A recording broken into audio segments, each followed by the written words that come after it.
महेशजीले ग्रामरलाई कसरी सजिलै हल गर्ने भन्ने बारे सिकाउनु भएको छ। 1. प्रश्नको संरचना र संवाद।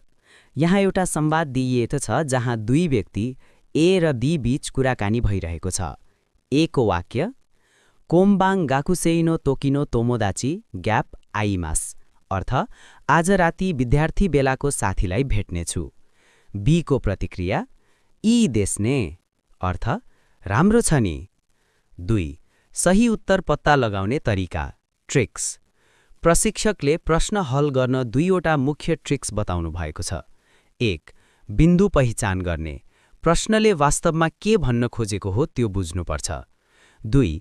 खाली ठाउँभन्दा अगाडि के छ र पछाडि के छ त्यसले सही पार्टिकल रोज्न मद्दत गर्छ। यहाँ खाली ठाउँभन्दा अगाडि तोमोदाची साथी व्यक्ति छ, खाली ठाउँभन्दा पछाडि आइमासु भेट्नु क्रिया छ। 3. व्याकरणको नियम ग्रामर रुल। यहाँ बुझाइएको मुख्य नियम यस प्रकार छ। जब वाक्यमा आइमासु भेट्नु क्रिया आउँछ तब कुन व्यक्तिलाई भेट्ने हो त्यो व्यक्तिसँग जहिले पनि दुईवटा मात्र पार्टिकल लाग्न सक्छन्, नि वा तो। विकल्पहरूमा गा, तो, वा र ओ दिइएका थिए। नियमअनुसार यहाँ नि नभएर तो उपलब्ध भएकाले यहाँ सही उत्तर तो हुन्छ। त्यसैले पूरा वाक्य हुन्छ कोम्बाङ गाकुसेइनो तोकिनो तोमोदाची तो आइमास, आज बेलुका विद्यार्थी बेलाको साथीसँग भेट्नेछु।